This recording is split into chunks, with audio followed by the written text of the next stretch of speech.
Doctor Rezana করিম স্নিগ্ধা, আপনাকে আমাদের অনুষ্ঠানে স্বাগত জানাই। আপনি আমাদের সময় দিয়েছেন, সেজন্য আমাদের শুভেচ্ছা এবং কৃতজ্ঞতা জানবেন। আমাদের সাথে আরও থাকছেন জাতীয় নাগরিক পার্টির জ্যেষ্ঠ যুগ্ম আহ্বায়ক শারমিন। সামান্তা শারমিন, আপনাকেও আমাদের অনুষ্ঠানে স্বাগত জানাই। আপনি আমাদের সময় দিয়েছেন, সেজন্য শুভেচ্ছা ও কৃতজ্ঞতা।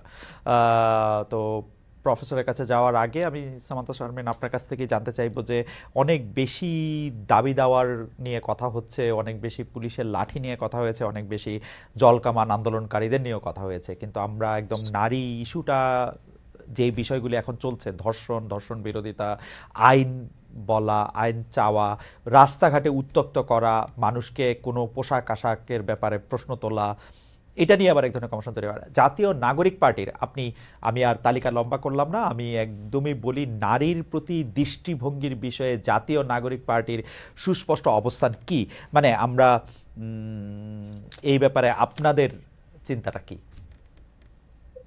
ধন্যবাদ খালেদ মহিউদ্দিন ভাই। আপনার মাধ্যমে আপনার অনুষ্ঠানের সকল দর্শককে সালাম ও শুভেচ্ছা জানিয়ে শুরু করছি। সেই সাথে আমাদের সকলের যে কেন্দ্রবিন্দু, মনোযোগের কেন্দ্রবিন্দু গত কয়েকদিন ধরে যিনি ছিলেন, আসিয়া, উনি আজকে ইন্তেকাল করেছেন এবং উনি একটি দীর্ঘ সংগ্রামের মধ্য দিয়ে তার দেহাবসান ঘটেছে। এবং আমি বলবো যে এটা একটা কিলিং।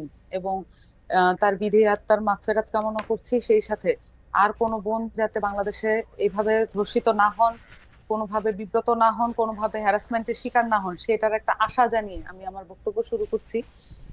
এখানে বাংলাদেশে যে ধরনের পরিস্থিতির মধ্য দিয়ে আমরা এই আজকের নতুন পরিস্থিতিতে এসে উপস্থিত হয়েছি, সেখানে নারীর অংশগ্রহণ, নারীর এখানে নিরাপত্তা, এই বিষয়গুলো সবসময়ই কোনো না কোনো সময়ে এটা কখনো মনোযোগের কেন্দ্রবিন্দু থেকে সরে গিয়েছে, কখনো কখনো আবার মনোযোগের কেন্দ্রবিন্দুতে এসেছে।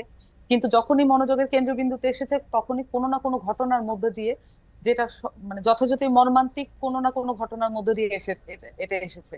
কিন্তু আমরা আমাদের জায়গা থেকে আমরা আমাদের পার্টিগত অবস্থান বলেন এবং সেই সাথে অভ্যুত্থানের মধ্য দিয়ে যে নতুন নিউ ফাউন্ড রিয়েলাইজেশন আছে, সেটার মধ্য দিয়ে আমরা আসলে নারীকে তার যে পলিটিক্যাল যে স্ফিয়ারে তার যে আবর্তন, সেটাকে আমরা যেভাবে একনলেজ করি, সেটার ব্যাপারে যদি আমি একটু বলতে চাই যে বাংলাদেশে প্রত্যেকটি মানুষের বিপক্ষে লেলিয়ে দেওয়া হয়েছে এবং সেটার একটা একটা সুচারু মেকানিজম বাংলাদেশের মধ্যে আছে। এবং সেটার মাধ্যমে প্রত্যেকটি মানুষের বিরুদ্ধে প্রত্যেকটি মানুষকে মুখোমুখি অবস্থানে দাঁড় করিয়ে দেওয়া এবং এক ধরনের ভিলেন হিসেবে একে অন্যের কাছে প্রতিস্থাপন করার এক ধরনের প্রচেষ্টা এখানে আছে। সেটার মধ্য দিয়ে আসলে নারী যে গোষ্ঠী, নারী যদি একটা গোষ্ঠী হিসেবে, জনগোষ্ঠীর একটা অংশ হিসেবে দেখি, তাহলে নারীকেও এই অনেক পুরুষের সমকক্ষ, পুরুষের আহ অধীনে এই ধরনের আর্গুমেন্ট এবং আরো নানান কিছু দিয়ে নারীকেও পুরুষের মুখোমুখি দাঁড় করিয়ে দিয়ে দিয়ে দেওয়া হয়েছে। এবং সেইখান থেকে তার যে নাগরিক মর্যাদা, সেই বিষয়টাকে দূরে ঠেলে দেওয়া হয়েছে। নাগরিক মর্যাদার বিষয় যদি আসে, তাহলে কিন্তু নারী পুরুষ এবং তার যেই জনগোষ্ঠী জাতিগোষ্ঠী যাই হোক না কেন, সেখানে নাগরিকত্বের আমব্রেলার আন্ডারে সকলেই চলে আসেন এবং সেই নিরাপত্তা এবং সেই যে তার যে কালেকটিভ মেকানিজম, সেটা সকলেই নিজস্ব জায়গা থেকে পালন করতে সামান্তা, পারবেন। সামান্তা, আমি আমি যদি এই পর্যায়ে, আমরা আলোচনাটা একটু বিস্তার করব, আমি যদি এই পর্যায়ে শুধু আপনার কাছ থেকে এই প্রসঙ্গটাতে একটু যাই, যে জুলাই আগস্টে আওয়ামী লীগ পতনে যারা কাঁধে কাঁধ মিলিয়ে অংশগ্রহণ করেছিলেন, তাদের মধ্যে একটা বড় অংশ তো অবশ্যই নারী ছিলেন, কিন্তু তার মধ্যে একটা বড় অংশ মনে করছে যে নারীদের ঘরে ফিরে যেতে হবে।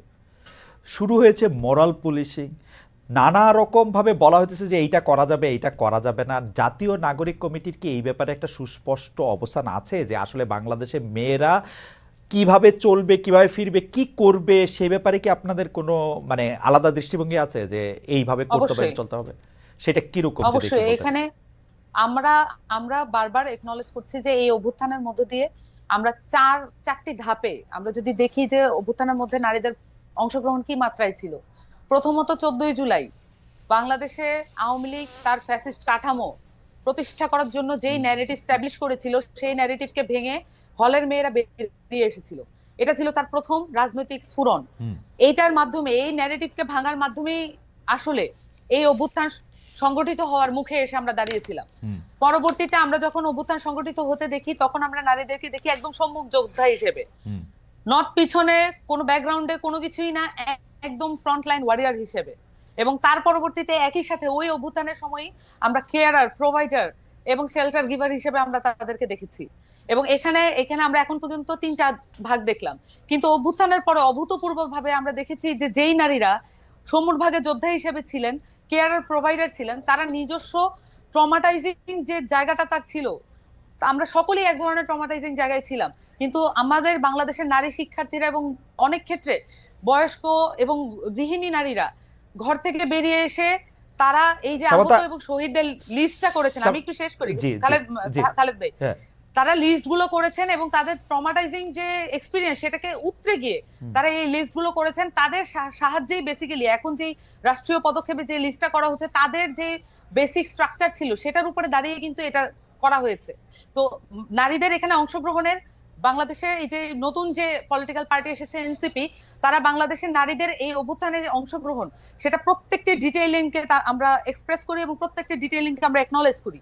এবং এই ডিটেইলিং এর মাধ্যমে আমরা বলি যে বাংলাদেশের নারীদের যেই পলিটিক্যাল এজেন্সি, সেটা এই 4টি ভাগে আমরা যদি দেখি, ভবিষ্যতেও যখন নারীরা নেতৃত্বের জায়গায় আসবে, এই 4টি জায়গায় তারা নিজেদেরকে প্রতিষ্ঠা করবে। আমি আর একটু পরিষ্কার হওয়ার জন্য বলি যে আপনাদের দল কি মনে করে নারীদের কোনো একটা নির্দিষ্ট পোশাক তার জন্য বাধ্যতামূলক হওয়া উচিত বা পোশাকহীনতা বাধ্যতামূলক হওয়া উচিত? আপনি কি মনে করেন যে নারীদের তার নিজস্ব পোশাক, নিজস্ব আচরণ, উনি কোথায় কি খাবেন, কি পান করবেন, সেটা স্বাধীনতা থাকা উচিত, না সেই স্বাধীনতাটা কোনো না কোনোভাবে লিমিটেড হওয়া উচিত? মনে করেন যে যেহেতু আপনাদের দলটা নতুন করে আত্মপ্রকাশ করছে, এই দলের আদর্শ এবং নানাবিধ বিষয়বুদ্ধি তাত্ত্বিকভাবে অনেকটা জায়গা হতে পারে, আমরা যদি স্পেসিফিক এই জায়গাটার মধ্যে থেকে আসি, যে আপনারা কি মনে করেন যে নারীর একটা নির্দিষ্ট চেহারা থাকা উচিত এবং সেটা কোনো না কোনোভাবে পুরুষদের থেকে আলাদা হওয়া উচিত? আপনারা কি মনে করেন?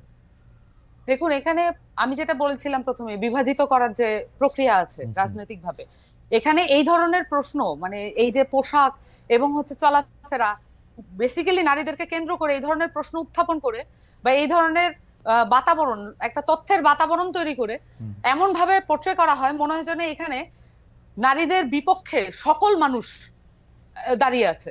কিন্তু এটা একটা ছোট্ট গোষ্ঠী। বরঞ্চ এই আসিয়ার যে ঘটনাটা আমরা দেখলাম, এটার মধ্য দিয়ে আমরা দেখেছি বাংলাদেশের বেশিরভাগ মানুষ বাংলাদেশের নারীদের নিরাপত্তার জন্য শঙ্কিত, বাংলাদেশের নিরাপত্তার জন্য, বাংলাদেশের নারীদের নিরাপত্তার জন্য সামাজিক বলয় কিভাবে তৈরি করতে হবে সেটার জন্য তারা কাজ করতে উদ্গ্রীব।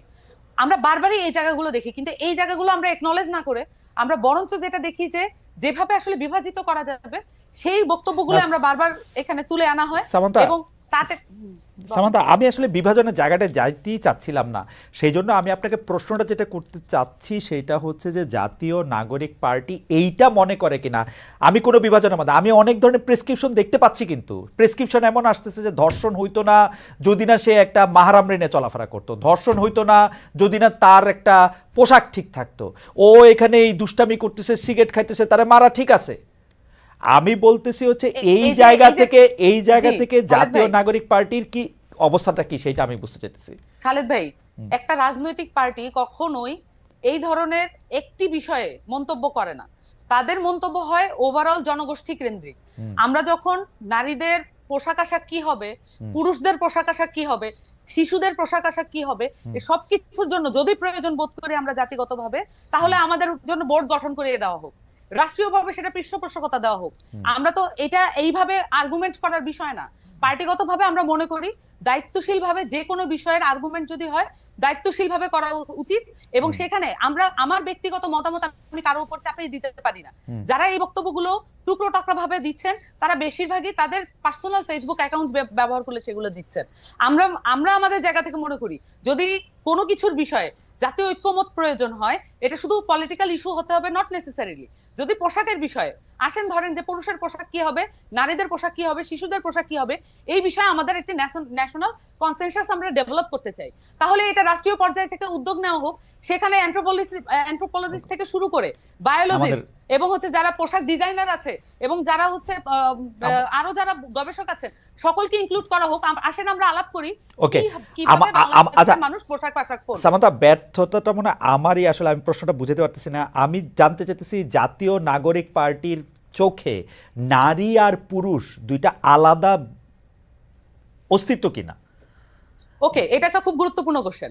আমরা নাগরিক পার্টির পক্ষ থেকে আমরা বারবারই বলেছি যে আমরা মনে করি যে বাংলাদেশের নাগরিক মর্যাদা যদি নিয়ে আমরা কাজ করি এবং নাগরিক মর্যাদা নিশ্চিত করার ক্ষেত্রে নারী পুরুষ এবং তার পরিচয় যাই হোক, জনগোষ্ঠীর কিছু পরিচয় আছে, জাতিগোষ্ঠীর কিছু পরিচয় আছে, সেটা ছাপিয়ে গিয়ে আমাদের নাগরিক মর্যাদাকে গুরুত্ব সহকারে দেখতে হবে।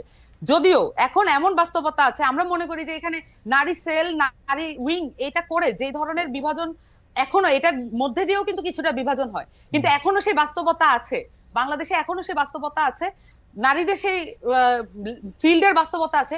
এখন আমাদেরকে এই জায়গাগুলো অ্যাড্রেস করার জন্য কিছু স্পেশালাইজ উইং প্রয়োজন হয়, কিছু স্পেশালাইজ জায়গা প্রয়োজন হয়। না, আমরা যেটা বিশ্বাস করি যে আমাদের নাগরিক কমিটির পক্ষ থেকে যে আমরা এমন একটা বাংলাদেশ চাই যেখানে আমাদেরকে 25% উইমেন বা 33% উইমেন রাখতে হবে। এটা আমাদেরকে জোরপূর্বক আর বলতে না হোক, যে কোনো লিস্ট করার সময়, যে কোনো নিয়োগের নারী ও পুরুষ, জাতীয় নাগরিক পার্টির চোখে নারী ও পুরুষ সমান কিনা?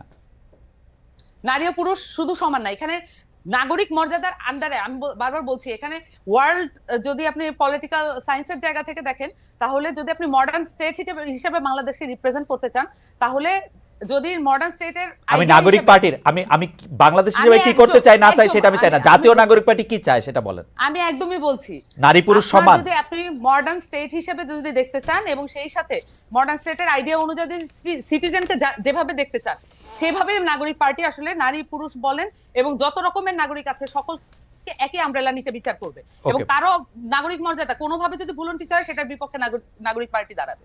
এবং সেই ক্ষেত্রে নারী আর পুরুষের মধ্যে কোনো বিভেদ আপনারা দেখছেন না জাতীয় নাগরিক পার্টি? আমি বলেছি এখানে বাস্তবতা আছে, আমি বারবার বলেছি এখানে বাস্তবতা আছে। এখনো আমার কি মনে হয় যে 2025 সালে, সামান্তা 2025 সালে আসি কি প্রশ্নটা এত কঠিন যে এটা আসলে বাইনারিতে জবাব দেওয়া যায় না যে নারী আর পুরুষ সমান কি সমান না? ভাই আমি এটা বাইনারি পলিটিক্স এর মধ্যে আজকে 53 বছর ধরে আমরা আছি, বাইনারি পলিটিক্স এর মধ্যে আমরা 53 বছর ধরে আছি। আমি আপনাকে প্রশ্ন করেছি নারী আর পুরুষ আপনি সমান দেখেন কিনা আপনার পার্টির চোখে? এই বাইনারিতে আপনি আসতে পারবেন না, এই বাইনারিতে আপনি আসতে পারবেন না। এবং এইসব জায়গা থেকে কখনোই বাইনারি ভাবে যে কোনো উত্তর দেওয়া দায়িত্ব জ্ঞানহীনতা। আচ্ছা ঠিক আছে, তাহলে আপনি বাইনারিতে না দিয়ে আপনি টারশিয়ারি ভাবে দেন যে নারী আর পুরুষ আসলে সমান না, নারী আর পুরুষ সমান। আমরা এই জায়গার মধ্যে সেইভাবে দিয়েছি, আমি বলেছি যে কনসেপচুয়ালি নারীকে আমরা কিভাবে দেখি এবং আমরা তার মর্যাদা নিশ্চিত করার জন্য কি ধরনের পদক্ষেপ নিতে পারি। আমি আপনার উত্তরটা বুঝতে পারি নাই, আমি আবার আসবো আপনার কাছে, আপনি সমান বলছেন কিনা সেটার ব্যাপারে আমি আপনার কাছে জানবো, আমি আবার আসবো আপনার কাছে। সামাদ আপনাকে ধন্যবাদ। আমি ডক্টর রেজওয়ানা করিম স্নিগ্ধা আপনার কাছে জানতে চাইবো যে জুলাই আগস্ট আন্দোলনে নারীদের বড় বড় ভূমিকার কথা বলি, কিন্তু তারপর দৃশ্যপট অন্যরকম। আমরা কিন্তু একদম স্পেসিফিকলি ডক্টর স্নিগ্ধা আপনি এইটা নিয়ে কাজ করেছেন, আমরা এটা নিয়ে অনেক কথা বলেছি। নারীদের মর্যাদার কথা এখন যারা বিরোধী দলে থেকে বলছে, বিশেষ করে আওয়ামী সমর্থক যাদের মধ্যে থেকে তারা বলেছে, সেই আমলেও আমরা নারীদেরকে নানাভাবে হেনস্থা হতে দেখেছি, নারীদের মর্যাদা আমরা ভুলুণ্ঠিত হতে দেখেছি, নারীদেরকে সবসময় আমরা একটা সেকেন্ড সিটিজেন হিসেবে দেখেছি। আমাদের একটা আলাদা একটা আশা ছিল যে নতুন রাজনৈতিক বন্দোবস্তে হয়তো বিষয়টা অ্যাড্রেস করা হবে, কিন্তু আমি জানি না যে সামান্তার বক্তব্যে আপনি আসলে খুব কনভিন্স হলেন কিনা। আমি কিন্তু দেখতে পাচ্ছি যে নতুন রাজনৈতিক বন্দোবস্ত আসলে নারীদের জায়গা আমি ঠিক সমান জায়গায় তো দেখতে, মানে আমি দেখতে ব্যর্থ হচ্ছি। এখন আপনারা শিক্ষক হিসাবে অ্যাবসলিউটলি এই জিনিসটা আপনি পড়ান, এইটা হিসাবে আপনি বিষয়টাকে দেখেন, আমি একটু জানতে চাইবো আপনার কাছে। ডক্টর স্নিগ্ধা। অনেক ধন্যবাদ খালেদ আপনাকে এবং সামান্তাকেও শুভেচ্ছা। আমরা এমন একটা সময় আজকে কথা বলছি যেখানে একটা শিশুকে আমরা হারিয়েছি, এবং সেটা জাতিগতভাবে আমাদের জন্য অনেক একটা দুঃখজনক একটা ঘটনা, শুধু না ভীষণ রকমের লজ্জাজনক একটা ঘটনা। তো সেটা আমি আসলে স্মরণ করতে চাই। এই শোকটা, যে শিশুর মা হারিয়েছে, তার সন্তানকে মা হারিয়েছে, তার প্রতি আমার অদ্ভুত রকমের একটা শোক হচ্ছে। সেখান থেকে কথাটা বলা শুরু করছে আর কি, যে 2025-এ দাঁড়িয়ে আমি বাংলাদেশে কেন, পুরো পৃথিবী, আমি এটা খুব স্পষ্ট করতে চাই যে নারীর প্রতি সহিংসতা, নারীর প্রতি অসমতার যে বয়ান, সেটা কোনো প্রকার ক্ষমতা কেন্দ্রিক বা কোনো রেজিম কেন্দ্রিক না। সেই বয়ানের মাত্রা, মানে এই অসমতার মাত্রাটা আপনার সকল সময়ে বিরাজমান। এবং সেক্ষেত্রে আরো গুরুত্বপূর্ণ হচ্ছে যে যখন আপনি একটা বিশৃঙ্খল পরিস্থিতিতে থাকেন, যখন আপনি একটি একক পেশি শক্তির ক্ষমতা চর্চার মধ্যে থাকেন, যখন রাষ্ট্রীয় কাঠামো অনেক বেশি সহিংসতার মধ্যে থাকে, তখন ত্রাসের অন্যতম টার্গেট গ্রুপ হিসেবে নারী থাকে। সেক্ষেত্রে এখানে আমার বলতে বিন্দুমাত্র দ্বিধা নাই, আলাপটা কিন্তু ইকুইটির, আলাপটা ইকুয়ালিটির থেকেও সবচেয়ে বড় ইকুইটির, যেখানে আমার এমন নারী বান্ধব পরিবেশই নাই। সেখানে আপনি প্রশ্ন করছিলেন সমান্ত দূরের কথা, কন্যা শিশু রক্ষার আন্দোলন হচ্ছে, সমান্ত দূরের কথা, যেখানে আমার আইন বিধি, আমার চিন্তা, আমার চেতনা কোনো জায়গাতেই আমি শতগুণ পিছিয়ে থাকি, সেখানে আসলে কোনো নয়া রাজনৈতিক বন্দোবস্তে এই কথা বলতে এত দ্বিধাগ্রস্ত হতে হবে, এটা আমার জন্য হতাশাজনক, একদম স্পষ্ট। না কিন্তু কারণ হচ্ছে ডক্টর সিংদা আমি আমি আমি একটু আপনাকে এই দিকটাও একটু দেখতে বলবো যে ওনারা তো একটা পলিটিক্যাল পার্টি করবেন, ওনাদেরও তো একটা বাস্তবতা আছে। বাংলাদেশের 90% মানুষ যদি মনে করেন পুরুষ নারী নির্বিশেষে যে পুরুষের একটা অবস্থান নারীর একটা আলাদা অবস্থান আছে, ওনাদের পক্ষে তো এই উত্তর এই বাইনারিতে দেওয়া এত সহজও না। ওনারা আজকে বলবেন যে নারী পুরুষ সমান, তারা যা ইচ্ছা তাই করতে পারবে, এটা করে তো তাদের তো পলিটিক্সটা তো করতে হবে। তারা কেমনে করবে এই পলিটিক্স যখন মানুষ না চায়? আপনারা শিক্ষক হিসেবে যখন আমরা বিশ্ববিদ্যালয়ের ছাত্রছাত্রীদের মধ্যেও যখন এটা 70% লোক না চান, এটা ওরা পলিটিক্সটা কেমনে করবেন এটার মধ্যে থেকে? আচ্ছা, না দেখেন, আমি আবারও বলছি যে যা ইচ্ছা তাইয়ের গল্প না, গল্পটা হচ্ছে আমার অধিকারের গল্প, রাষ্ট্রপক্ষের কাছে দাবির গল্প, ঠিক আছে? আপনি পৃথিবীতে শিক্ষা ব্যবস্থা, সভ্যতা যদি সবাই পপুলিস্ট আচরণ করা শুরু করে, তখন কিন্তু সভ্যতা আগায় না। আর রাজনীতি কিন্তু, আমরা কিন্তু নয়া রাজনৈতিক বন্দোবস্তের কথা বলছিলাম, আমরা কিন্তু ওই বস্তা পচা পুরনো রাজনৈতিক বন্দোবস্তের কাছে এই ধরনের কিছু প্রত্যাশা করি নাই। নয়া রাজনৈতিক যে বন্দোবস্ত, সেই বন্দোবস্ত হবার কথা ছিল বরঞ্চ এটা ন্যায্যতার হিস্যার, আর ন্যায্যতা হিস্যার কথাই আপনি বলতে পারেন না এখন পর্যন্ত এই বাংলাদেশে। কেন আপনি যে প্রশ্নটা করেছেন, এখানে শুধু আমি নাগরিক পার্টি কেন বলবো, কেন এই নয়া বন্দোবস্তে, এই ইন্টারিম গভর্নমেন্টের ক্ষেত্রে প্রতিটি রাজনৈতিক দল, প্রতিটি ধর্মভিত্তিক সংগঠন নারীর প্রতি তাদের দৃষ্টিভঙ্গি কি হবে সে বিষয়ে স্পষ্ট অবস্থান দেন না? আমরা এটা কেন জানতে পারবো না? একদম স্পষ্ট, আমি একদম স্পষ্ট করে জানতে চাই। আমাকে একটা কথা বলতেই হবে, কি হেতু কারণে যে দেশে আপনি গণপ্রজাতন্ত্রী বাংলাদেশে আমি বসবাস করি, যে দেশের সকল আইন শৃঙ্খলা আপনি রাষ্ট্রায়ত্ত আইন শৃঙ্খলার অধীনে রাখেন, কেবল এবং কেবলমাত্র পারিবারিক আইনটাকে আপনি ধর্মভিত্তিক আইনের মধ্যে সীমায়িত রেখেছেন।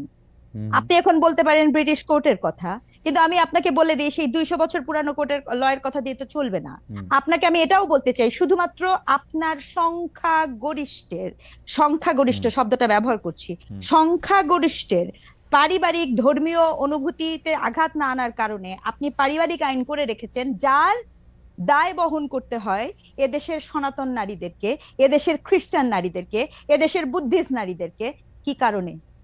যদি এই কথা বলার সততা না থাকে, যদি এই অসমতার বিপক্ষে, অন্যায়ের বিপক্ষে কথা বলার সাহসিকতা না থাকে, তাহলে আর নয়া রাজনৈতিক বন্দোবস্ত কাকে? না ডক্টর সিংদা, এইটা তো আপনি আপনার জায়গা থেকে এটা একটা প্রয়োজন, বাস্তবতা বা সংখ্যাগরিষ্ঠের বিরুদ্ধে গিয়ে বা সংখ্যাগরিষ্ঠ যদি পছন্দ না করে সেটা কথা বলতেছেন, কিন্তু আপনার কাছে কি মনে হয় না যাদেরকে আপনি ভিকটিম ভাবতেছেন, যে আমি যদি সম্পত্তি বা পারিবারিক উত্তরাধিকারটা দিয়ে যদি বলি, তাদের মধ্যেকার 80% 90% 100% মানুষ যদি মনে করে যে না ঠিক আছে, তাহলে তো সেটা আপনি কি উপর দিকে চাপিয়ে দেওয়ার চেষ্টা করছেন কিনা, উপর থেকে চাপিয়ে দেওয়ার চেষ্টা করছেন কিনা, তারা যদি মনে করে যে ঠিক আছে? আচ্ছা, আমি কোনো কিছু চাপিয়ে দেওয়ার চেষ্টা করছি না। দেখেন, গ্যালিলিও অনেকবার বলেছে পৃথিবী সূর্যের চারপাশে ঘুরে, এজন্য গ্যালিলিওকে আপনি গৃহবন্দী করেছেন, তাই বলে সত্যটা পরিবর্তন হয়ে যায় না। ব্যাপারটা চাপানোর না, ব্যাপারটা বোধের। যেমন মনে করেন, আমি আপনাকে একটা সিম্পল উদাহরণ দিই। আপনি বলছিলেন সম্পত্তি তো পরের কথা।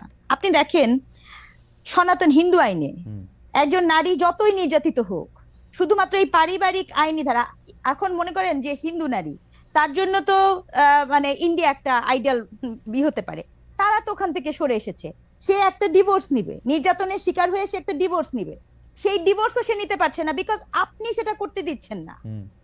মানে আমি উত্তরাধিকারের প্রশ্নে আমি পরে আসি, আরে ভাই যেটুকু আছে, আপনি যদি এখন রিসার্চের ডাটা নেন, ততটুকু যদি অধিকার নারীরা পেত তাহলে তো আমি শুকরিয়া আদায় করতাম, কিন্তু ঘটনাটা তো সেটা না, আলাপটা গল্পটা কিন্তু সেটা না। গল্পটা হচ্ছে একটা পক্ষের সাথে কন্টিনিউয়াস সিস্টেমেটিক আকারে, আবারও বলছি, কাঠামোগত আকারে রাষ্ট্রীয়ভাবে যখন বৈষম্য করা হয়, গল্পটা কিন্তু সেখানে। আপনি কি জানেন যে এই যে শুধু সনাতন না, আমি আপনাকে এটাও বলি, খ্রিস্টান নারী পর্যন্ত আপনার করতে পারছে না। তাহলে এখানে তো আমার দেশে তো এই মানুষগুলোও আছে। আপনি মনে করেন অনেক নির্যাতনের শিকার হবেন, তাও আপনি এটা করতে পারবেন না। আরো আমি আপনাকে বলি, আপনি এই কাঠামোর মধ্যে এই যে আজকে আমি দেখছিলাম যে ঘটনাটা আজকে ঘটেছে, এই বিষয় নিয়ে হয়তো বা পরে আরো বিস্তারিত কথা বলার সুযোগ হবে। দেখেন, এই যে ধর্ষণের শাস্তি নিয়ে কথাবার্তা বলছেন, এটা তো ধর্ষণ না, এটা তো attempt to murder, it's murder case. গল্প ওখানে শেষ, এটা নিয়ে আমরা ভিন্ন আলাপ করতে পারি। আমার প্রশ্ন হচ্ছে, এইসব এগুলো না, প্রতিটা জিনিস অনুভূতির রাজনীতিকীকরণ। আমি আবার রিপিট করছি শব্দটা, আপনি একটা অনুভূতির পলিটিক্স করছেন, এরকম কিন্তু শুধু একটা ঘটনা না, ইতিমধ্যে আপনার কাছে যে ডাটা থাকে, রাইট, আপনি ঠিকই বলেছেন ডক্টর স্নিগ্ধা। আমরা কিন্তু দেখি যে যেসব দেশে আইন কানুন আছে বলে আমরা জানি, সেসব দেশের মধ্যেও কিন্তু আসলে এই ধরনের ঘটনা অনেক ঘটে, কিন্তু নাগরিকরা এক ধরনের শান্তিতে থাকে যে এই ধরনের ঘটনা ঘটিয়ে কেউ পার পাবে না, এরকম ঘটনা যাতে রোধ করা যায়, সেজন্য বাচ্চাদের প্রতি সহিংসতা যাতে দূর করা যায়, সেজন্য আসলে অনেক স্টিং অপারেশন হয়, তাদের অনেক শাস্তি হয়, তাদের আসলে যে একবার ধরা পড়ে সে সামাজিক এবং আইনগতভাবে খুবই অপাঙ্ক্তেয় লোকে পরিণত হয়, তার জন্য সারা জীবনের এটা। কিন্তু বাংলাদেশে এইটা আমরা দেখি না কেন? আমি এই প্রশ্নটা আপনাকে করে রাখতে চাই যে বাংলাদেশের মানুষের মধ্যে এই ফিলিংটা নাই কেন যে রাষ্ট্র এটাকে ঠিক করবে? একটা পক্ষকে কেন বলতে হয় যে কোরআনের ল দিয়ে যদি ধর্ষণের আইনের বিচার করা যাইতো বা নারীর প্রতি সহিংসতা হলে এটা থাকতো না? আরেক পক্ষকে কেন বলতে হয় যে একটা সামারি ট্রায়াল করতে হবে, যেখানে বাংলাদেশের মতো একটা দেশে? আপনি এইটা আমাদের যদি একটু বলেন, আমরা একই প্রশ্ন নিয়ে আসলে মানে কাছাকাছি প্রশ্নে আমরা সামান্তার কাছে যাব, যে আসলে এই যে এরকম একটা ঘটনার পরে এই যে প্রতিবাদ, এই যে আন্দোলন, এইটার মধ্যে আসলে নাগরিক পার্টি এটাকে কিভাবে দেখে, সামান্তা এটাকে কিভাবে দেখে, এবং আমরা আপনার কাছেও জানতে চাইবো যে প্রফেসর স্নিগ্ধা, যে এটা আসলে কি করা উচিত, আইডিয়ালটা আসলে কি করা উচিত। আমি সামান্তার কাছে প্রশ্নটা এইভাবে করতে চাই যে ধর্ষণ বিরোধী পদযাত্রায় 12 জনের বিরুদ্ধে যারা মামলা করেছে তারা বাম সংগঠনের সাবেক নেতাকর্মী, এবং এইটাকে আসলে এরা বাম নাকি আবার এটাকে বলা হচ্ছে যে আলট্রা রাইট, কারা আসলে এটার মধ্যে অংশগ্রহণ করতেছে, তারা আসলে কি দেখতে চায়, মোরাল পুলিশিংটাকে আসলে জাতীয় নাগরিক পার্টি আসলে কিভাবে দেখতেছে? মোরাল পুলিশিংয়ের মধ্যে কিন্তু শুধু নারী নাই সামান্ত, আপনি জানেন আমি গতকাল দেখতেছিলাম যে বাংলাদেশে একটা জেলায় প্রকাশ্যে ভিডিও করে একটা লোক খাচ্ছেন, তাকে বের করে এসে কান ধরে উঠা বসা করা হচ্ছে। এইসব ক্ষেত্রে আসলে আপনাদের অবস্থানটা কি? মানে আমি তো জীবনে এরকম শুনি নাই, নাকি শোনা গেছেও এইটাই করা উচিত, আমি জানি না আসলে। প্লিজ এনলাইটেন মি, আমাকে একটু বলেন সামান্তা, যে মোরাল পুলিশিং, এবং সেটা শুধু নারীদের এগেনস্টে না, খাদ্যরত অবস্থায় রেস্টুরেন্ট থেকে একজনকে ধরে নিয়ে এসে কেন তুমি রোজা করলা না, কান ধরে উঠবস করো, এইসব ক্ষেত্রে আপনাদের অবস্থানটা যদি একটু বলতেন। জি, ধন্যবাদ। এখানে আমরা যে ভিডিওটার কথা আপনি বললেন, প্রথমত আমরা যদি দেখি বাংলাদেশে আওয়ামী লীগ যখন তার ফ্যাসিস্ট কাঠামোর প্রতিষ্ঠা করার জন্য যে কি কি টুলস ব্যবহার করেছে, যদি আমরা দেখি যে তারা সামাজিকভাবে আমাদের যে বোঝাপড়ার জায়গাটা সেটাকে নষ্ট করেছিল, সেটা যদি নষ্ট না হতো তাহলে হচ্ছে এই এই জায়গাটা তৈরি হতো না।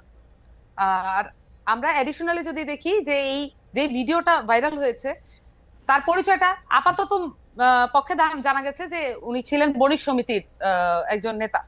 এখন বণিক সমিতি বা এই ধরনের সমিতিগুলোতে এখন কারা এসছেন সেটা যদি একটু তলিয়ে দেখা যায় তাহলে বেরিয়ে পড়বে। আমরা তো পার্টি করেছি 1 সপ্তাহ হয়নি, বা আমাদের পার্টি হয়েছে মাত্র 13 দিন হলো, 2 সপ্তাহের কিছু বেশি।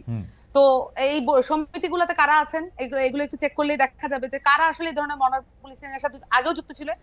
এই ধরনের ভিডিও কিন্তু আজকে নতুন না, আওয়ামী লীগের সময় অসংখ্যবার এই ধরনের ভিডিও আমরা দেখতে পেয়েছি, এবং এই ধরনের ভিডিওর মধ্যে দিয়ে এক ধরনের সামাজিক অস্থিরতা তৈরির জন্য এই ধরনের ভিডিও করা হয়ে থাকে বলে আমরা আমার কাছে বিভিন্ন সময়ে আমি যতটুকু ভিডিওটা দেখে যেটা আমি বুঝছি সেটা হচ্ছে যে ভদ্রলোক এটা করছেন তিনি দৃষ্টান্ত উপস্থাপন করার জন্য এই ভিডিওটা করছেন। আসলে এটা আমার কাছে মনে হচ্ছে উপস্থাপন করার জন্য এই ভিডিওটা করুক, উনি এই ধরনের কাজ করতে পারেন। আমার প্রশ্ন ছিল যে জাতীয় নাগরিক পার্টির এই মোরাল পুলিশিং, রেস্টুরেন্টে খাদ্য গ্রহণ করা অবস্থায় রমজানে, ওনার কথা আপনি বাদ দেন, আমি আপনার সাথে একমত যে এই ধরনের বিভেদ আগে সৃষ্টি করে জাতীয় নাগরিক পার্টির অবস্থান কি? মানে আমি যদি রোজা না রাখি আমি কি রেস্টুরেন্টে বসে খাইতে পারবো, নাকি আমাকে কান ধরে উঠবস করতে হবে? মোরাল পুলিশিং কোনোভাবেই সমর্থনযোগ্য নয়। আপনার সামাজিক এক ধরনের বোঝাপড়া তৈরি করতে হবে। সামাজিক যদি বোঝাপড়া তৈরি না হয়, যতই আইন করেন না কেন, এই ধরনের জিনিস ঘটতেই থাকবে। আমাদের সামাজিক বোঝাপড়া কিন্তু নষ্ট করার জন্য, এটা রাষ্ট্রের করায়ত্ত করার জন্য এক ধরনের প্রক্রিয়া আছে। এখন আমি আপনাকে বলি, আপনি বলেছেন যে মোরাল পুলিশিং এবং যে পুলিশের যে অ্যাকশন গত কয়েকদিন, আপনি এটাও প্রশ্ন করেছেন।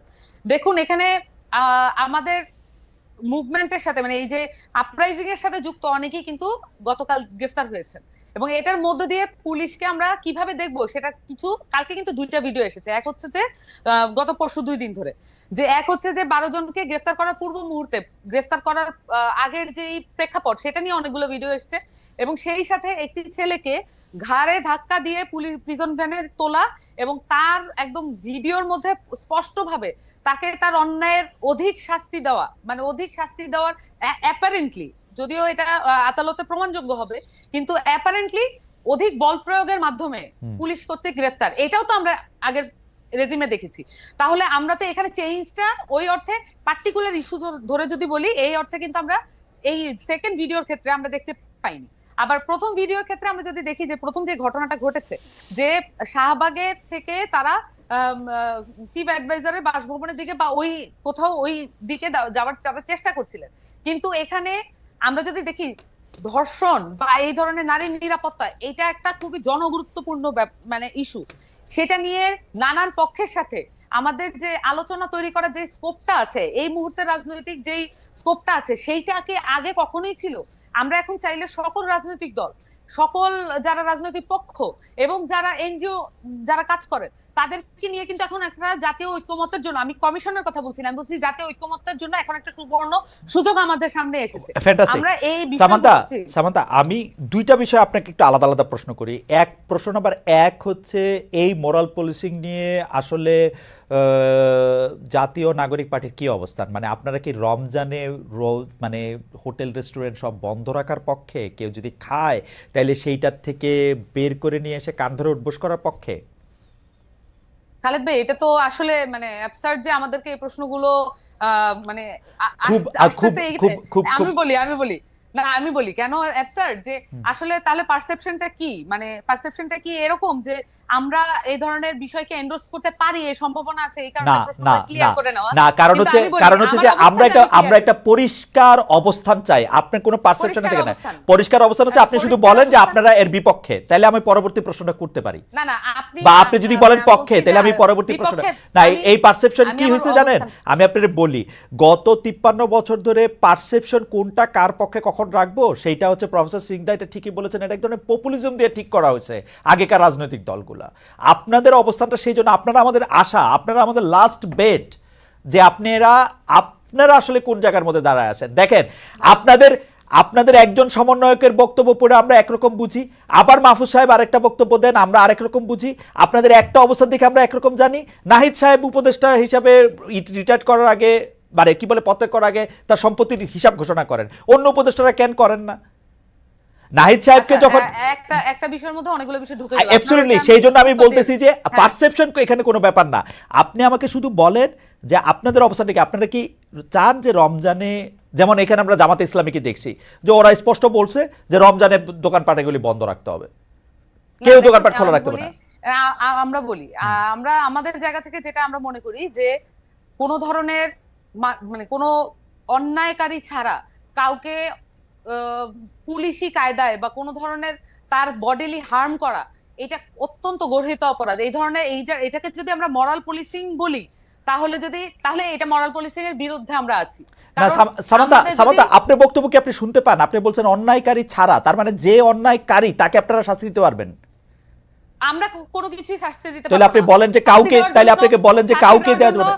আমি বলছি ভাই, শাস্তি দেওয়ার জন্য আছে আদালত। আমরা ট্যাক্স দিয়ে এই আদালত গুলাকে চালাই, আমরা কিন্তু এই আমাদের ট্যাক্সের পয়সা কিন্তু এই আদালত প্রাঙ্গণ গুলাতে আছে। তাহলে আমি কখনোই আমার ট্যাক্সের পয়সা কিন্তু ইনভ্যালিড হয়ে যাক, সেটা আমি তো চাইবো না এজ এ সিটিজেন। তাহলে আমি চাইবো যে শাস্তি যেখানে হয় সেখানেই হবে। তার মানে এখানে আইন শৃঙ্খলা বাহিনী আছে, আইন শৃঙ্খলা বাহিনীর কাজটা কি? যদি সব কাজ হচ্ছে যে কেউ একটা গ্রুপ গোষ্ঠী মিলে এই দায়িত্বগুলো হাতে তুলে নেয়, এটার কোনো জায়গা নাই। এখানে যেই বিষয়গুলো করা হচ্ছে, এটা স্পষ্টভাবে এখানে বিভাজিত যেই শক্তিগুলো ছিল সেগুলোকে আবার চাঙ্গা করার জন্য যারা একত্রিত হয়েছিল অভ্যুত্থানের মধ্য দিয়ে, তাদেরকে আবার বিভাজিত করার জন্য নানান ধরনের প্রক্রিয়া শুরু হয়েছে। এবং পরিষ্কারভাবে এখানে সংস্কারের যে উদ্যোগ গ্রহণ করা হয়েছে, সংস্কারের যে সম্ভাবনা তৈরি করা হয়েছে, সেটাকে প্রশ্নবিদ্ধ করার জন্য এই ধরনের বিভাজিত যে কার্যক্রম সেটা পরিচালনা করা হয়। সামান্তা, আমি আপনার কাছে আবার আসবো, আমি শুধু প্রশ্নটা করি আবার। প্রশ্নটা হচ্ছে, প্রতি বছর রমজান আসার আগেও পরে বিভিন্ন সামাজিক, ধর্মীয়, আদর্শিক ধর্মীয় গোষ্ঠী বিভিন্ন রকম অবস্থান নেয়। কেউ বলে যে এইবার রমজানে হোটেল রেস্টুরেন্ট আমাদের এলাকায় খোলা রাখা যাবে না, রমজানের পবিত্রতা বজায় রাখুন। জামাত ইসলামী একটা স্পষ্ট অবস্থান নিচ্ছে। আওয়ামী লীগ, বিএনপি কিন্তু একটা মাঝামাঝি অবস্থান নেয় গত 53 বছর নিয়ে। এটা কিছু বলেও না, জিজ্ঞেস করলে আপনার মতো ঘুরায় পেঁচায় কি জানি একটা বলে, আমি অর্ধেক বুঝি না। এখন ঘটনা হইতেছে হচ্ছে যে এই জিজ্ঞেস করাটা কিন্তু আমি 27 বছর ধরে করে আসতেছি বলে আমি বলতেছি। আমার দুর্ভাগ্যজনকভাবে আমি আপনাকে ওই প্রশ্ন করতেছি, হয় আপনাকে আমি বুঝাতে পারছি না যে এনসিপির আমি কোনো স্পষ্ট অবস্থা দেখতে পাচ্ছি না। এনসিপি কি বলতেছে যে রমজানে আসলে দোকানপাট বন্ধ রাখতে হবে?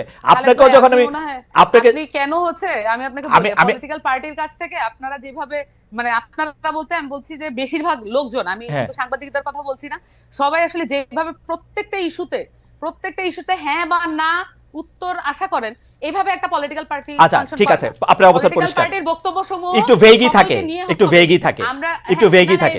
ভেগের ব্যাপার না, এটা হচ্ছে সকলকে এনকম্পাস যদি করতে না পারে, সকলকে ধারণ করতে না পারে, এটা পলিটিক্যাল পার্টি। আমি আপনাকে সামান্তা, আমি আপনাকে সিউরিটি দিয়ে বলতেছি, আপনি যে এখন যেরকম করে কথা বলতেছেন, অ্যাবসলিউটলি এরকম করে বিএনপি এবং আওয়ামী লীগ কথা বলছে গত 53 বছর আমাদের সঙ্গে। আপনি আমাকে একটা এই যে এখন যে বললেন, আমরা ভিডিও দেখাই, আমি ভিডিও না দেখা, আমি আপনাকে বলতেছি তো, আপনি আমি বলছি যে এখানে প্রত্যেকটা ইস্যুতে, প্রত্যেকটা ব্যাপারে যখন হ্যাঁ না অবস্থানে যেতে হয়, আমি বলছি হ্যাঁ না অবস্থানটা দায়িত্ব জ্ঞানহীন আচরণ। এইটা যে কেউ বলেছে, এটা আপনি আমাকে দেখায়। আমি বলতেছি হ্যাঁ না অবস্থান ওকে, কিছু ব্যাপারে আমরা এমনিতে একটা লাস্ট একটা লাইন বলি, একটা লাইন। আমরা যে সামাজিক, আমরা যদি মানে পলিটিক্যাল পার্টি করে বলে আমরা শুধু রাষ্ট্রীয় অবস্থান নিয়ে কথা বলবো, বাংলাদেশের প্রত্যেকটা ব্যাপারে যে অনেকগুলো বিষয় জড়িত থাকে, এটাকে ডিসকার্ড করে, এটাকে আনএকনলেজ করে, এটাকে ফেলে দিয়ে আমরা এটা করতে চাই না। আমরা মনে করি যে এই বিষয়গুলো জনগুরুত্বপূর্ণ, এগুলো সামাজিক ব্যাপার, এবং সামাজিকভাবে সলভ করার জন্য যদি রাষ্ট্রীয় কোনো উদ্যোগ নিতে হয়, এবং আমরা মনে করি যে সেটার ব্যাপারে আগ্রহী এবং উদ্যোগ নেওয়া উচিত, আমরা এটা মনে করি। ওকে, থ্যাংক ইউ আপনাকে। আমি একটু দর্শকদের কাছে জানতে চেয়েছিলাম, ধর্ষণ মামলার বিচার 90 দিনের মধ্যে শেষ করতে চান আইন উপদেষ্টা অধ্যাপক আসিফ নজরুল। দর্শক এমন উদ্যোগ বাস্তবায়ন হবে বলে মনে করেন কিনা? হ্যাঁ, এমন উদ্যোগ বাস্তবায়ন হবে বলে মনে করেন শতকরা 65% লোক, শতকরা 35% লোক মনে করছেন যে এমন উদ্যোগ বাস্তবায়ন হবে না। 68,000 মানুষ এখানে ভোট দিয়েছেন। আমি একটু এই ধর্ষণ এবং আইন, মোরাল পুলিশিং, চুরি ডাকাতি, ছিনতাই, নারীর প্রতি আক্রমণ, এই ঘটনা সামনে এসছে। আমি যে প্রফেসর রেজানা স্নিগ্ধা, আপনি এর মধ্যে সরকারের কোনো দায় দেখেন কিনা? বর্তমানে যারা পলিটিক্যাল পার্টিগুলি আছে, আমরা তো তাদের, আপনি কোনো দায় দেখেন নাকি? তাদের অবস্থান, তাদের জায়গা থেকে এগুলি অ্যাড্রেস করা বা না করা, মানুষের নিরাপত্তার ক্ষেত্রে শুধু নারী না, আমরা আসলে খেয়াল করেছি যে যারাই দুর্বল তারা আক্রান্ত হচ্ছেন, সেইটার ক্ষেত্রে সেটা কি হতে পারে? ডক্টর রেজানা স্নিগ্ধা। আচ্ছা, আমি একটা কথা, আপনার প্রশ্ন উত্তরে যাওয়ার আগে একটা কথা বলি। রিফরমেশন, যখন একটা সমাজে, সোসাইটিতে রিফরমেশন হয় না, তখন রিফর্মাররা খুব বোল্ড কিছু স্টেপ নেয়, এবং সেই স্টেপের মধ্যে কিন্তু কোনো দ্বন্দ্ব থাকে না। সেক্ষেত্রে আপনি সেটাকে পলিটিক্যালি বলেন অথবা সেটাকে রিলিজিয়াসলি বলেন। আমি একদম স্পষ্ট দুটো উদাহরণ আমি একদম নির্দ্বিধায়, নির্ভয়ে দিতে চাই। যেমন মনে করেন, যখন যেই মুহূর্তে প্রফেট মোহাম্মদ সাল্লাল্লাহু আলাইহি সাল্লাম উনি যখন বলেছেন যে মক্কায়, মানে ওই সময় যে হচ্ছিল, কন্যা শিশুকে জীবন্ত কবর দেওয়া হচ্ছিল, ওটা কিন্তু ওখানকার একটা চল ছিল, তিনি কিন্তু সেটাকে স্টপ করেছেন। তিনি কিন্তু ওখানে এমন অনেক কিছু করেছেন, এবং সে কারণে কিন্তু ওখান থেকে তাকে বের করে দেওয়া হয়। শুধু তাকে না, আপনি যত রিফর্মার দেখবেন তাদের প্রত্যেকের লাইফে আপনি দেখবেন যে তারা কিন্তু তার যে জায়গাতে অন্যায়ের বিরুদ্ধে প্রতিবাদ করতে। ডক্টর স্নিগ্ধা, এইটা আসলে আমি একটু এটা আপনি আমাকে একটু শেষ করতে দিতে হবে। হ্যাঁ, অবশ্যই আপনি শেষ করেন। আপা, এইটা একটু পরিষ্কার করে যান যে অনেকে এটা বলেন যে হ্যাঁ প্রফেট সাল্লাল্লাহু আলাইহি ওয়াসাল্লাম এটা শেষ করেছেন, আবার অনেকে বলেন যে বিবি খাদিজা রাদিয়াল্লাহু আনহু তো তার আগেই সবচেয়ে বড় ছিলেন। তো এটা দুইটাই বলা যায়, উনি এসে স্টপ করেছেন। আমি আসলে ওই জায়গাটা যাচ্ছি না। আমি যেটা বলছি, যখন আপনি রিফর্ম করবেন তখন কিন্তু পপুলিস্ট কাজ আসলে কেউ করে না, Okay. আমি এই কথাটা বলতে আচ্ছা ঠিক চাচ্ছি। আছে, আপনি কন্টিনিউ যেমন করেন। আপনি যেমন মনে করেন, আপনি এরপরে দেখেন হুম। যেই মুহূর্তে আপনার রাজা রামমোহন রায়, হুম। ঠিক আছে, সতীদাহ প্রথা, এটা কিন্তু ভীষণ রকমের একটা রিলিজিয়াস প্রথা। হুম। সতীদাহ প্রথাকে তিনি কি করলেন, সেটাকে তিনি নিষিদ্ধ ঘোষণা করলেন। বা বিদ্যাসাগর যখন বিধবা বিয়ে করলো, তখন কিন্তু সেটাও কিন্তু রিলিজিয়াস সেন্টিমেন্টে ভীষণ রকমের লাগে। হুম। তাহলে তারা এই স্টেপটা নিয়েছিল বলেই আজকে কিন্তু আপনি এই জায়গায় আসতে পেরেছেন। এখন আমার প্রশ্ন হচ্ছে, বাংলাদেশে এমন রিফরমেশন হলো যে আমি এখন পেঁচায় পেঁচায় পেঁচায় পেঁচায় কথা বলবো, তাহলে আমার ওই সততা থাকলো না, আমি আমার ন্যায্যতা দিতে পারলাম না। আমি বলে যাচ্ছি, বুলি আওড়ায় যাচ্ছি যে ন্যায্যতার কথা বলবো, ন্যায় বিচারের কথা বলবো, অথচ আমি এইটা বলতে দ্বিধাগ্রস্ত হচ্ছি যে কোনো ব্যক্তির ব্যক্তি অধিকারে, ব্যক্তি স্বাধীনতায় হস্তক্ষেপ করা অন্যায়, তখন আর কিছু বলার থাকে না। That is very unfortunate. কারণ আমরা এই জন্য নয়া বাংলাদেশের স্বপ্ন দেখি নাই, আমরা এই জন্য পার্টিসিপেট করি নাই। ঠিক আছে, আপনি যে প্রশ্ন করেছিলেন, আমি এই জন্য আপনাকে বলেছি যে ব্যাপারটা শুধু আপনি যে কোনো ইস্যুতে নিবেন, রাষ্ট্রে নিবেন, সেটাই কিন্তু কামনীয়। আপনি ডিফরমেশন হচ্ছেন, আপনি দলের কথা বলেন। ঠিক আছে, পৃথিবীর যে কোনো দেশের হিস্ট্রি আপনি যখন দেখবেন, তারা যখন এটা ফরমেশনের মধ্যে দিয়ে যায়, তখন কিন্তু কতগুলো বোল্ড স্টেপ নেওয়া হয়। এই বোল্ড স্টেপ নেওয়াটার সুবর্ণ সুযোগ ছিল বাংলাদেশের হাতে এই মুহূর্তে। সেটা যখন হাতছাড়া হয়ে যায়, তখন স্পিরিট নষ্ট হয়ে যায়। আপনি কি এখানে কি আমরা মমতাজের গান শুনতে বসছি? না, বসি নাই। আমরা এখানে পপুলার হতে বসি নাই। ঠিক আছে, আমরা এখানে ওই কথা শুনতে বসি নাই। আপনার ওই যে কোন র্যাপার বলেছে যে আমি আপনার করি দেখে, আমি গান গাওয়া হারাম দেখে আমি গানের টাকা দিয়ে খাই না, কিন্তু বাড়ি করি। এই আলাপ, এই অযৌক্তিক আলাপের মধ্যে কিন্তু আমরা শুনতে আগ্রহী না। আমরা একটা যৌক্তিক, একটা ন্যায্যতা, অন্যায়ের বিপক্ষে গল্প করা, কথা বলা, এরকম সৎ সাহসিকতা দেখতে চেয়েছি। আপনি আমাকে এটা একটু বুঝায় বলেন, আমি এটা একটু বুঝতেই চাই। যে প্রশ্নটা আপনি আমাকে করেছিলেন, সে প্রশ্নের উত্তরে আমি একটা কথা বলতে চাই। যে আপনি যে বললেন, খালেদ ভাই, আপনি আপনার প্রশ্নটা আরেকবার করেন। আচ্ছা, আমি আপনাকে বলতে চাইছিলাম যে এইটা যে সরকারের বা রাজনৈতিক দলগুলির মধ্যে আপনি আসলে এই যে মোরাল পুলিশিং বলেন, ব্যক্তির অধিকার ক্ষুণ্ণ করার কথা যেটা আপনি বললেন, বা দুর্বলের প্রতি আক্রমণের কথা বলেন, শুধু নারীর প্রতি না, যে কোনোভাবে, যে যখন সংখ্যালঘু, সে যদি এখন আদিবাসী হয়, সে যদি এখন গরিব মানুষ হয়, সে যদি এখন পাহাড়ি হয়, মানে সে যেরকমই হোক, মানে তার নারী হইতে হবে না, সে দুর্বল হইলেই যে তার প্রতি আক্রমণ। এখানে একটা কথা বলি, এই যে টার্মটা আছে না, কোড অ্যান্ড কোড সংখ্যালঘু, এটাও না খুব মজার। কেন জানেন? বাংলাদেশে 51% নারী, তারপরও নারীর অধিকার বিবেচনায়, নারীর জীবন বিবেচনায় সে তো মাইনরিটি হয়ে আসে। তার মানে কি, সংখ্যালঘুত্ব আসলে কি জিনিস? সংখ্যালঘুত্ব হচ্ছে তার অধিকার, তার স্বাধীনতা, তার চলাফেরার জন্য আপনি যেই সিস্টেমেটিক আপনি একটা বৈষম্য করে রেখেছেন, সেটার কথা বলা হচ্ছে, তাই না? রাজনৈতিক দলগুলো, আমি এখানে কোনো একক রাজনৈতিক দলগুলো বলবো না। শোনেন, গত 53 বছর ধরে হয়েছে কি, আওয়ামী লীগের কে ধরছিল হচ্ছে জামাত শিবির ভাইরাস, যা কিছু দেখতো তারা বলতো শিবির জামাত। এখন এদের কি হয়েছে? এদেরকে আওয়ামী ভাইরাস ধরছে। কোনো কিছু হলেই আপনি বলেন এটা আওয়ামী লীগ করছে। আমরা জানি না এটা, আমরা কি এটা জানি না? আমরা তো বাংলাদেশের 15 বছরের এই গল্পটা জানি না। রাইট, বাংলাদেশের রাজনৈতিক বাস্তবতার মধ্যে আসলে আমি এটা করতে পারি নাই বা আমি এটা পারি না, এটা বলার কোনো চল নাই। এটা আওয়ামী লীগ ভুল করছে, আওয়ামী লীগের সময় এটা জামাত এবং বিএনপির উপরে দোষ চাপানো, এটা এরকমই ছিল। কিন্তু আমি প্রশ্নটা একটু করি ডক্টর স্নিগ্ধা, আমার এই পর্যায়ে আপনার কাছে প্রশ্ন হচ্ছে যে আপনি বলছেন নয়া রাজনৈতিক বন্দোবস্তের মধ্যে আপনি একটা স্বপ্ন দেখতেছিলেন, কিন্তু নয়া রাজনৈতিক বন্দোবস্তের মধ্যে আপনি কোন জায়গায় এটা পাইছেন যে ব্যক্তি অধিকার ক্ষুণ্ণ করা হবে না, বা ব্যক্তি অধিকার ক্ষুণ্ণ বলতে আমরা যেটা বুঝতেছি সেইটা আমরা বুঝতেছি। আমি তো সামান্তার কথা স্পষ্ট বুঝতে পারতেছি যে সামান্তা কি বলতে চাইতেছে, এনসিপিকে আমার বোঝা হইতেছে, কিন্তু এর মধ্যে দিয়া ওরা বলতে চাইতেছে এগুলো আমরা অ্যাড্রেস করবো না। আপনি এগুলো অ্যাড্রেস করলে, আমি যদি এগুলো অ্যাড্রেস করি, সামান্তা একটা প্রশ্নের ঠিক মানে সোজা জবাব দিচ্ছে না, সামান্তা এটাকে ঘুরায়া পেঁচায়া জবাব দিতেছে। কারণ হচ্ছে যে সে জানে তাকে পলিটিক্স করতে হবে, সে আমি যাকেই জিজ্ঞেস করি সে এরকম করেই বলবে, কারণ এটার মধ্যে তার ব্যক্তি অধিকারে ঘোষণা কইরা যে রাজনৈতিক বন্দোবস্তের জায়গা, সেটার জন্য আমরা তৈরি কিনা সেই প্রশ্ন আগে, ওরা তৈরি কিনা সেই প্রশ্ন করার আগে। আপনার সেরকম মনে হয় না যে কেন ব্যক্তি অধিকারের প্রসঙ্গটা আপনি কোথায় পাইলেন? কোথায় ওরা বলছে যে ব্যক্তি অধিকার নিশ্চিত করবে সবার? বলেন না। আমি কিন্তু এখানে কোন নাগরিক পার্টিকে, এনসিপি কে প্রশ্নটা করিনি। আমি বলেছি যে স্পিরিট থেকে আমরা এই যে একটা অভ্যুত্থান, বাংলাদেশে তো একটা অভ্যুত্থান হয়েছে, গণ অভ্যুত্থান হয়েছে, সেই অভ্যুত্থানের একটা স্পিরিটের কথা আমি বলছি। যে অভ্যুত্থান আমাকে স্বপ্ন দেখাইছিল, তখন কিন্তু কেউ বলে আমাদের রাস্তায় বলছিল না যে তোমার ওড়না ঠিক আছে কিনা। ওড়না ছাড়া মেয়েটা যখন বুকটা পেতে দিয়ে তার একটা অপরিচিত পুরুষকে যখন বাঁচাইছিল প্রিজন ভ্যানের সামনে থেকে, তখন কিন্তু কেউ প্রশ্ন করে নাই মাহারাম আছে কি নাই।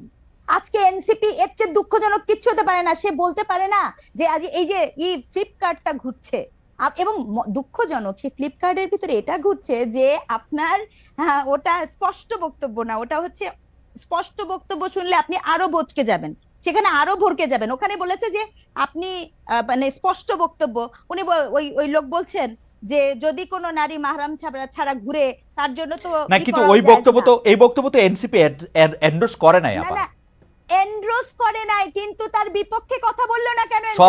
সবকিছুর বিপক্ষে কেমনে কথা বলবে? 500টা ইস্যু আছে, 500টা ইস্যু এগেইনস্টে কথা বলবে? একটা সেকেন্ড, সবকিছু না।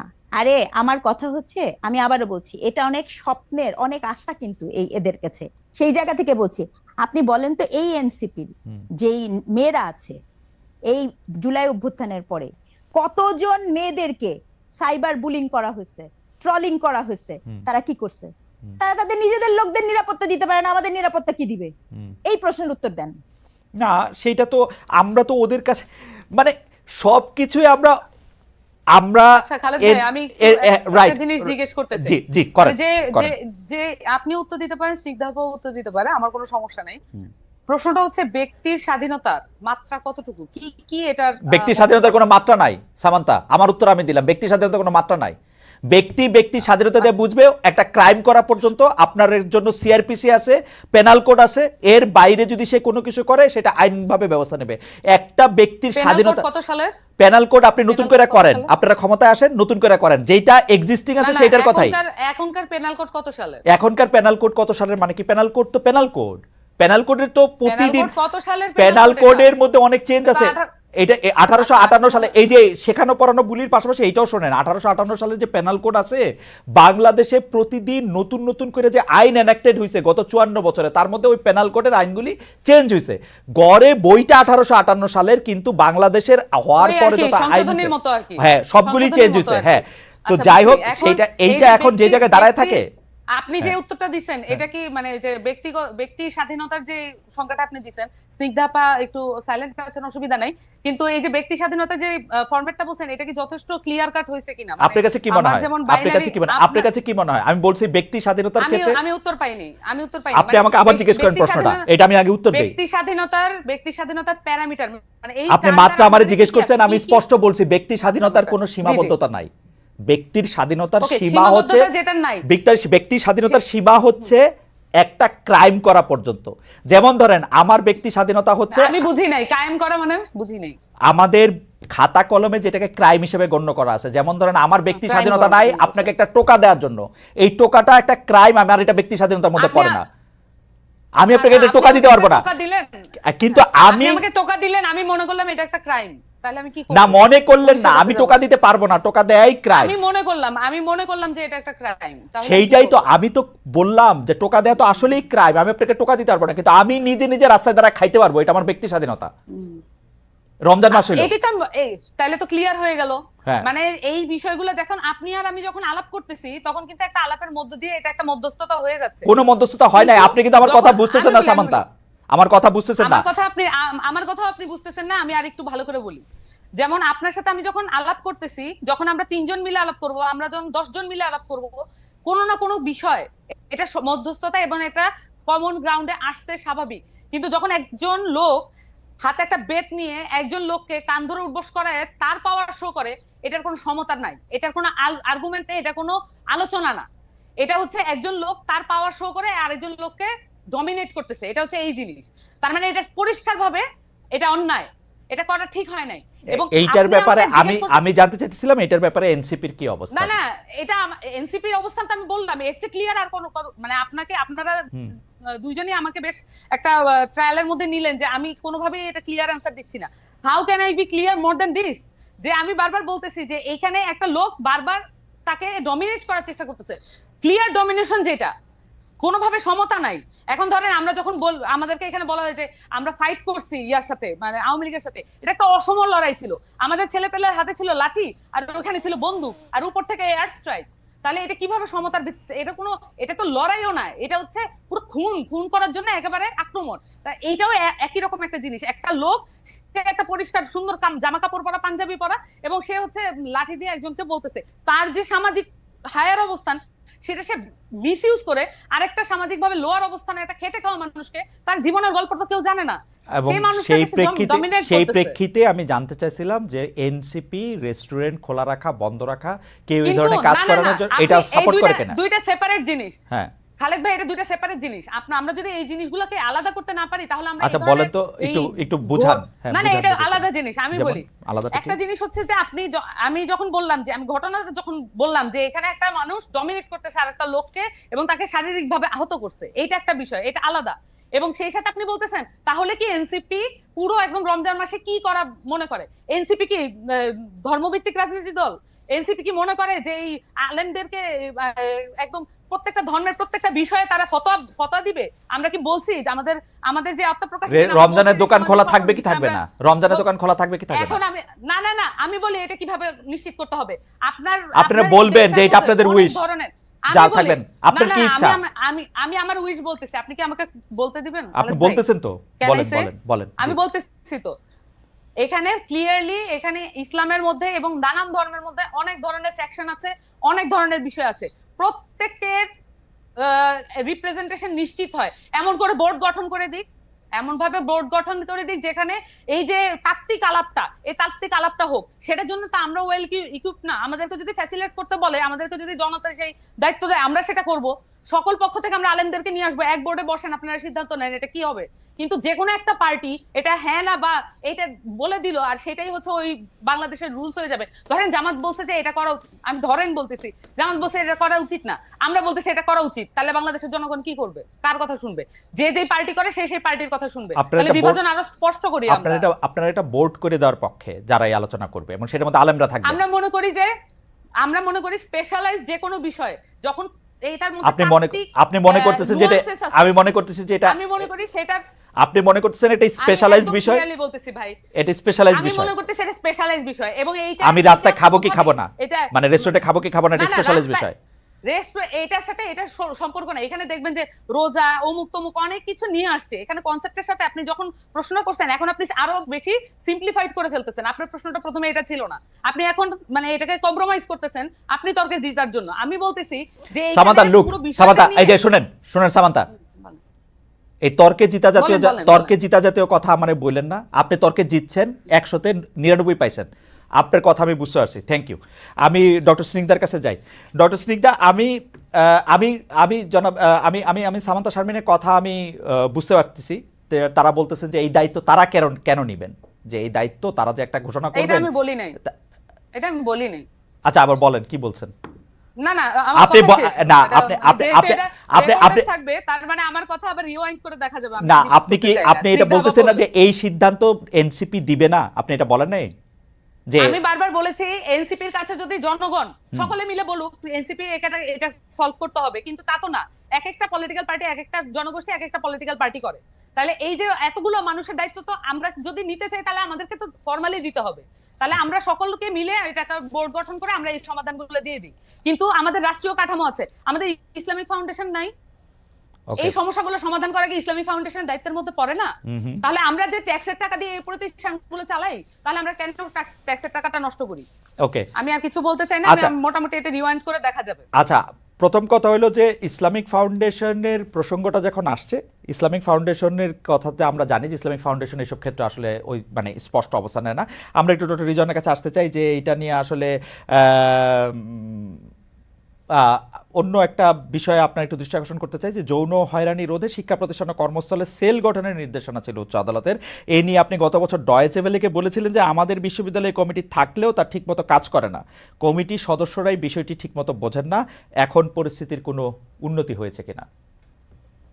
আচ্ছা, না এটা শুধু আমি আমাদের বলি না, আমি মানে স্পষ্ট করি, যৌন নিপীড়ন বিরোধী সেলটি আপনার হাইকোর্টের রায় হয়ে আছে, সেটি কিন্তু সকল প্রতিষ্ঠান, সরকারি শুধু শিক্ষা প্রতিষ্ঠান না, সব জায়গায় থাকার কথা। দুঃখজনক হলো এটা 2009-এর রায়, কিন্তু এখন পর্যন্ত এটা আছে নাই। কারণ কি, যৌন নিপীড়ন কাকে বলে, যৌন হেনস্থা কাকে বলে, সেই আইডিয়াই তো পরিষ্কার নাই। সেক্ষেত্রে না, মানে আপনি বলেন তো, যৌন, এই যে আমরা একদিকে বলি 2025-এ আমরা একদিকে বলি গুড টাচ ব্যাড টাচ, আরেকদিকে আমরা আমরা দেখি যে একজন শিশুকে আপনি প্রকাশ্যে চুমু খেয়ে যাচ্ছেন। হ্যাঁ, এই যে আলাপ, হ্যাঁ, অথবা আমরা এটা কেন ভাবি না যে নারী বা পুরুষ যে কেউ হোক, তাকে টাচ করার ব্যাপারে কিন্তু সম্মতি প্রয়োজন। মানে ফরগেট অ্যাবাউট জেন্ডার। না ডক্টর স্নিগ্ধা, এইটা কি আপনি একটা ওয়েস্টার্ন সানগ্লাস দিয়ে দেখে কি এটা বলতেছেন? এক এক দেশের বাস্তবতা বা এটা তো এক এক রকম। না না না না না, এখানে অফকোর্স আপনি কালচারাল রিলেটিভিজম বলেছেন, তো এখানে কোনো ওয়েস্টার্ন সানগ্লাসের গল্প না। আপনি আমাকে ওয়েস্টার্ন বা ইস্টার্ন তো আরো বেশি, ফরগেট অ্যাবাউট ওয়েস্টার্ন। ইস্টার্নে আপনি খেয়াল করে দেখেন তো, কবে কখন এরকম আছে যে আপনি কাউকে দেখলেই তাকে ছুঁয়ে ফেলতে পারবেন? ছোট বাচ্চাদের তো আমরা কোলে নেই, ছোট বাচ্চাদের তো আমরা কোলে নেই রাস্তায়। আচ্ছা, এখানে আমি আপনাকে একটা কথা বলেছি, কোনো কিছু যদি কালচারের মধ্যে, আমি একদম নির্লিপ্তভাবে একজন নৃবিজ্ঞান হিসেবে বলি, কোনো কিছু যদি আপনার কালচারে থেকে থাকে এবং সেটি যদি আপনার এই ধরনের মানে অন্যায়ের দিকে ধাবিত হয়, সম্ভাবনা তৈরি করে ক্ষতিগ্রস্তের, তাহলে সেটি আপনার কালচারে থাকলেই সেটি জায়েজ। গল্পটা তো তা না খালেদ ভাই। যেমন আপনাকে আমি একটা স্পষ্ট করি, আপনি কি জানেন না কত শত এক্সাম্পল দেয়া সম্ভব? আপনার গবেষণা কি বলছে যে এই যে শিশুরা, একজন শিশু তার পরিবারেই নিরাপদ হচ্ছে না, এই শিশুর কিন্তু প্রথম শত্রুটা, এটা কিন্তু একটা খুব সিরিয়াস ডিসকাশন। বাংলাদেশের গবেষণা অনুযায়ী আপনি দেখবেন যে প্রথমত ভিকটিম হচ্ছে শিশুর পরিবার, দ্বিতীয়ত হচ্ছে নিকট আত্মীয়, তৃতীয়ত হচ্ছে স্থানীয় লোকজন, এবং চতুর্থত হচ্ছে এরকম অপরিচিত লোকজন, খুব কম। তাহলে এই যে শিশুর পরিবারের থেকে এই ঘটনাগুলো যে ঘটছে, কেন ঘটছে? তার কারণ আপনি যে কালচারাল প্র্যাকটিস, আমরা যখন কাজ করি, গবেষণা কাজ করি, বিশ্বাস করেন ম্যাক্সিমাম ক্ষেত্রে দেখা যায় যে আদর করতে বলে তাকে যৌন হেনস্থার শিকার করা হয়। এটা তো একটা গবেষণার ফলাফল, এখানে কোনো ইস্টার্ন ওয়েস্টার্নের ব্যাপার তো নাই। এক, দুই, আপনাকে আরেকটা কথা বলি, এই যে আলাপটা আপনি হাইকোর্টের কথা বলছেন, আপনি দেখেন, আমার বলতে কোনো দ্বিধা নাই, এই যে এখন সবাই, এই যে ঘটনাটা ঘটেছে, এটা তো খুনের শাস্তি, ফাঁসি হবে। এটা কিন্তু আমি আবার রিপিট করেছি, অ্যাটেম্পট টু মার্ডার, খুনের শাস্তি, এটা ফাঁসি হবে। কিন্তু আমরা কি এই আইনটা কখনো করতে পেরেছি যে ধর্ষকের বা এই ধরনের ইসেতে এটা জামিনযোগ্য অপরাধ হবে না? ধর্ষণের ক্ষেত্রে এটা আপনি জামিনযোগ্য অপরাধ হিসেবে গণ্য হবে না। শুধু এতটুকু করেন, দেখবেন মানে অনেক কিছু মুশকিলে আসান হয়ে যাবে। কিন্তু ওদিকে আপনি হাঁটেন না কেন? এটার জন্য তো আপনাকে একাডেমিক স্কলার আছে, গবেষণা করে, তাদেরকে বসান, আলাপ করেন, দেখেন সিচুয়েশনটা কি হয়, তারপরে না আমরা এদিকে যাব। আজকে আপনার যৌন নিপীড়ন, আপনার প্রত্যেকটা প্রতিষ্ঠান, সচিবালয় থেকে কর্মক্ষেত্রে, ওয়ার্কিং প্লেসে, আপনি দেখেন এই যে ঢাকা বিশ্ববিদ্যালয়ের ঘটনাটা, আচ্ছা আসলে কি ঢাকা বিশ্ববিদ্যালয়ের যে ঘটনাটা ঘটলো, ওই যে মেয়েটাকে, যে ছেলেটা এই কথাগুলা বললো, এই যে এটা যে একটা ভার্বাল অ্যাবিউজ, যৌন নিপীড়নের তো অনেকগুলো ধারা আছে, ভার্বাল অ্যাবিউজ আছে, হ্যারাসমেন্ট আছে, বুলিং কিন্তু আছে। ডক্টর সিংদা এগুলি তো আছেই, কিন্তু আবার আমাদের তো এটা একটা দেশ, আমরা তো 53-54 বছর ধরে এই দেশের মধ্যে থাকি। আপনি দেখেন যে আইনটার কথা বলা হচ্ছে, সামারি ট্রায়ালের কথা বলা হচ্ছে, যেখানের মধ্যে কোনো কিছু কাউকে শোনা হবে না সেরকম বলা হচ্ছে, এটা তো অনেক মিস ইউজও হইতে পারে। আপনি আমাকে পছন্দ করেন না, আপনি আমাকে জানেন না, আমি আপনার সামনে দিয়ে হাইটে গেলাম, আপনি বললেন আমি আপনাকে ভার্বাল অ্যাবিউজ করছি, যদি বাংলাদেশের আইনটা আমাকে প্রোটেকশন না দেয়, আমি কই যাব বলেন? আচ্ছা আচ্ছা, না এখানে একটা বিষয় থাকে, ভার্বাল অ্যাবিউসের তো আপনার তো অপরাধগত মাত্রা থেকে আপনি শাস্তি দিবেন, তাই না?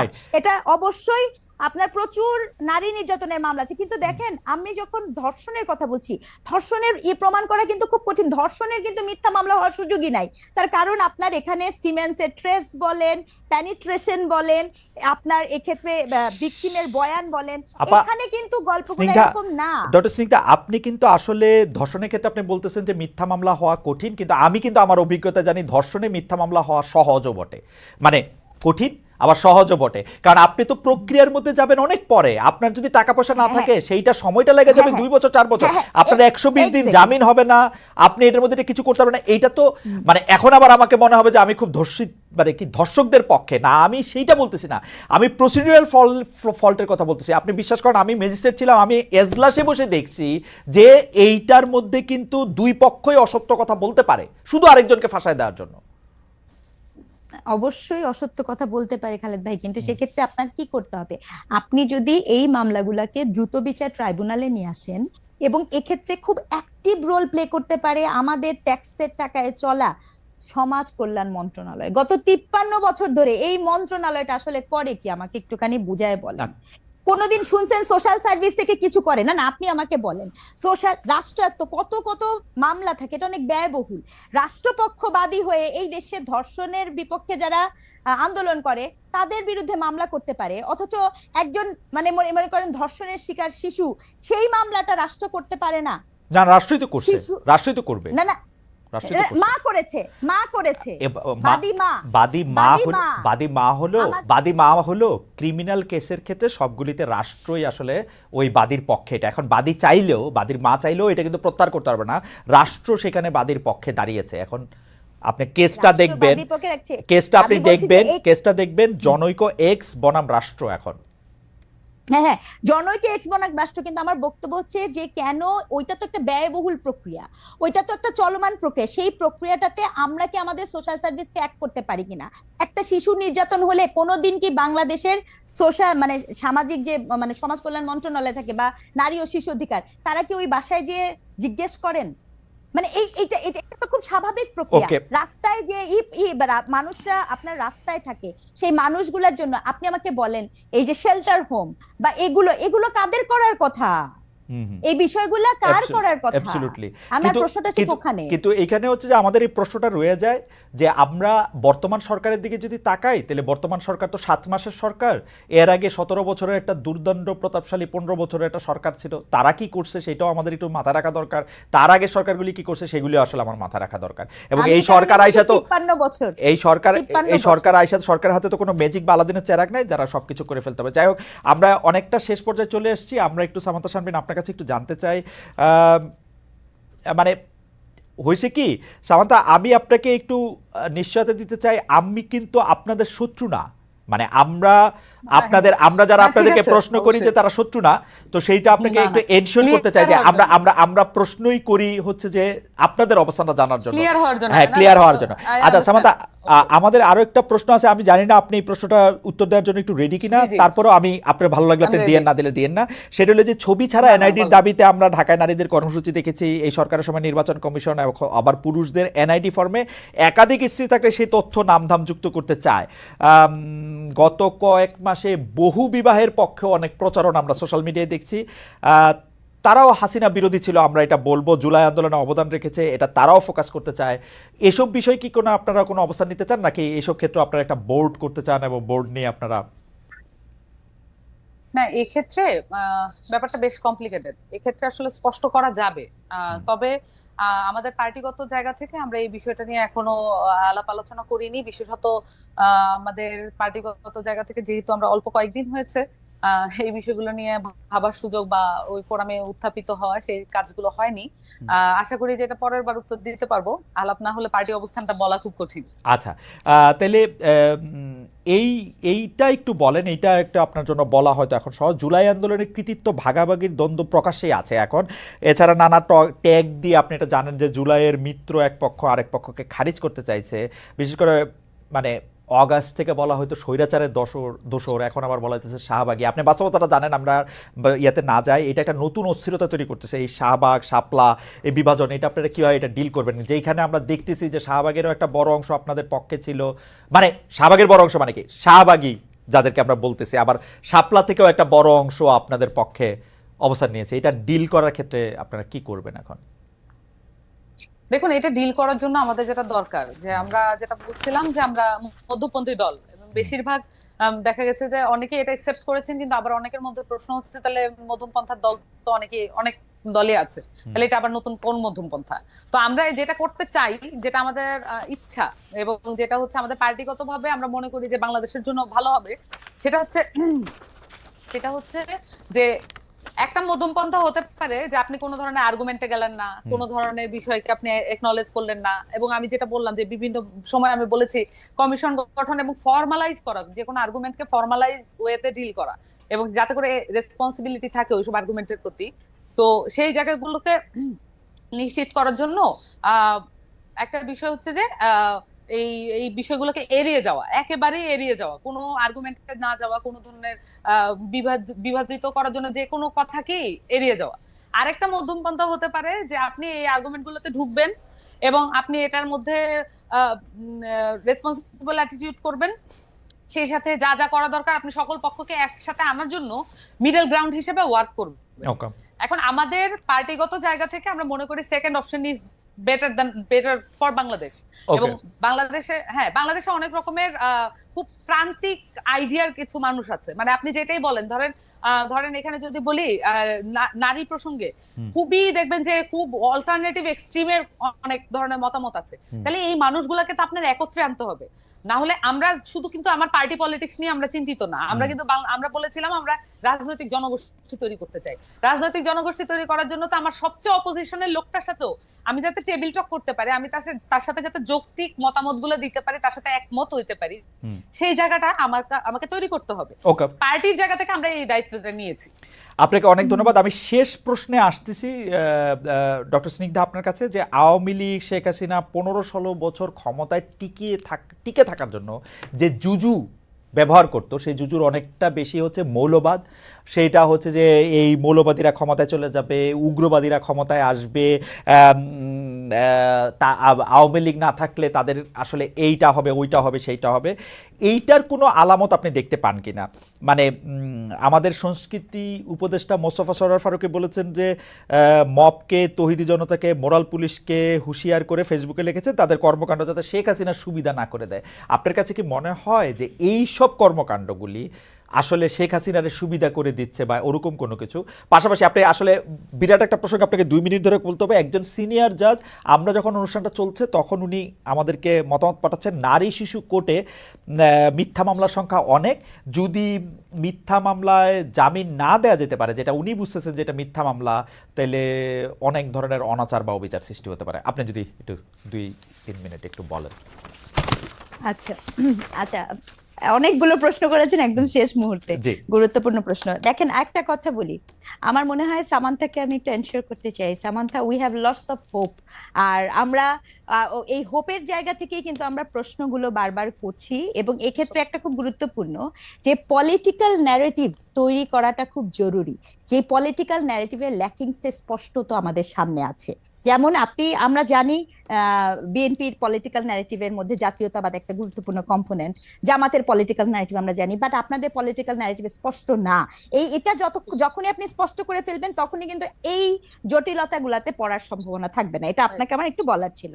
আচ্ছা, এখন আরেকটা যেটা গুরুত্বপূর্ণ বিষয় আমি যেখানে বলতে চাই সেটা হচ্ছে যে খালেদ ভাই যেটা আমাকে বলেছেন, এই যে জুজুর ভয়। দেখেন, এই যে পলিটিশিয়ানরা সব সময় এই এরকম কিছু করে, দুঃখজনক কি ব্যাপারটা কি জানেন, যে এই গভর্নমেন্ট তো অভ্যুত্থানের গভর্নমেন্ট ছিল। এটা কিন্তু আমি কিন্তু একটা জিনিস স্পষ্ট করতে চাই, এটা কিন্তু কোনো নির্বাচিত গভর্নমেন্ট না এনসিপি এখন ক্ষমতায় আছে, তাই দেখবেন এটা তারা মিসম্যাচ করে ফেলে। এনসিপি তো ক্ষমতায় যায়নি, এনসিপি তো এখন ইলেকশনই করে নাই। তাকে আমরা এই প্রশ্নগুলো কেন করছি, তার কারণ হচ্ছে আমরা তার পলিটিক্যাল ন্যারেটিভটা জানতে চাচ্ছি। এখন ঘটনা হচ্ছে যে মৌলবাদ, কোড অ্যান্ড কোড, মৌলবাদ কোনো ইসলামিক বিষয় না। মৌলবাদ ধর্মীয়, মানে হিন্দু মৌলবাদ হতে পারে, খ্রিস্টান মৌলবাদ হতে পারে, নানা কিছু হতে পারে। মৌলবাদের আন্ডারস্ট্যান্ডিংটা আমাদের কাছে বামপন্থী মৌলবাদ হতে পারে, বামপন্থী, হ্যাঁ অবশ্যই, মার্কসের বইটাকে বাইবেল গণ্য করে। হ্যাঁ অবশ্যই, আপনার নিশ্চয়ই দ্য রেড আর্মি, মাও জেদং এর যে বইটা, মানে ওই সময় নিশ্চয়ই আপনার মনে আছে। তো এই যে হ্যাঁ, তো তাহলে সেটা কিন্তু নানা ভাবে হতে পারে। তো এক্ষেত্রে আপনার আওয়ামী লীগ তার শাসনের সময় একটা ন্যারেটিভ তার টিকে থাকার জন্য দরকার ছিল, এবং সবচেয়ে বেশি তার যেটা দরকার ছিল সেটা হচ্ছে একটা বিভাজিত সমাজ। কি বিভাজিত সমাজ? সেক্ষেত্রে আপনার একদম মনে করবেন যে বিডিআর এর ঘটনাটা ঘটার পরপরই যখন আপনার শাহবাগ, শাপলা এটাকে জিয়ায় রাখা, এবং এরপরে আওয়ামী লীগ যে দাবি করে আওয়ামী লীগের আমলে কত ব্লগার মারা গেছে, একটু হিসাব করে দেখেন তো, দেশ ছাড়া হয়েছে, সেটা তো আওয়ামী লীগের আমলে হয়েছে। তার মানে কি এবং তারপরে সে কি হয়েছে জানেন, সে কওমি জননী হয়ে গেছে। সে কওমের জননী হয়ে গেছে। তো এখন মহাসমারোহে, দুঃখজনক কি মহাসমারোহে। মহাসমারোহ, এক্স্যাক্টলি। সে মডেল মসজিদ তৈরি করেছে, সে কওমি জননী হয়ে গেছে। আর এখন এটাই আমি বলছি আপনাকে, আমি একটু বিচলিত হব না, কালকে আপনি শুনবেন যে কোনো একটা এরকম একটা পার্টির সাথে সে সংঘবদ্ধ হয়ে গেছে। তাহলে আবার এখন যখন আপনি আসেন, নতুন ধারা কি হয়েছে, কোড অ্যান্ড কোড শাহবাগী, code and code Inqilab Mancha, এটা কি জিনিস, সংজ্ঞাটা কি? আমি একটু সংজ্ঞা বুঝতে চাই। ঠিক যেভাবে আমি বুঝতে চেয়েছিলাম দাড়ি টুপি হিজাব থাকলেই শিবির হয় না, ঠিক একই ভাবে আমি বুঝতে চাই যে কি কি দেখলে শাহবাগী হয় আর কি কি দেখলে ইনকলাব হয় না, না। আমি আবার একটু যোগ করতে চাই ডক্টর স্নিগ্ধা, দাড়ি টুপি হিজাব থাকলেই শিবির হয় না। আমি যোগ করতে চাই শিবির হইলেও কোনো অসুবিধা হয় না। না, আপনি যতক্ষণ যোগ করেন, ওইটা যোগ করেন, কোনো সমস্যা নাই তো। আমি বলছি আওয়ামী ন্যারেটিভটার কথা, হ্যাঁ, মানে আমার গল্পটা ছিল আওয়ামী আওয়ামী লীগ narrative। কিভাবে দেখায়, আচ্ছা, হ্যাঁ right। ওটা বলছি। আমি কিন্তু আমার কথা বলছি না, আমি বলছি আওয়ামী ন্যারেটিভ এটা বলেছিল, এবং তখনও যেরকম আমরা বিরোধোচ্চারণ করেছি, আজকেও বলছি। দেখেন, ন্যায্যতার পক্ষে যখন কথা বলেন তখন আপনি কি পোশাক পরলেন তা ম্যাটার করে না, এটা ব্যক্তির ব্যক্তি স্বাধীনতা। এই কথা বলতে কোনো দ্বিধা থাকার কথা না। ওকে, এই কথা খুব বলিষ্ঠ চিত্তে বলা উচিত, এটাই হচ্ছে কামনা। আর আর সবচেয়ে বড় ব্যাপার, যিনি অ্যাড্রেস করেছেন, আমার মনে হয় আরেকটা শো হলে ভালো, সেটা নিয়ে আমরা আইনি জটিলতা নিয়ে, এটা এত অল্প সময় আমি উত্তর দিতে পারবো না। আমি যেটা বলতে চেয়েছি যে যখন, যেমন মনে করেন এই যে পূজার ঘটনাটা, আমি এই নামটা নিচ্ছি, ভীষণভাবে দুঃখিত এবং লজ্জিত, কারণ নামটা অলরেডি মিডিয়াতে আছে।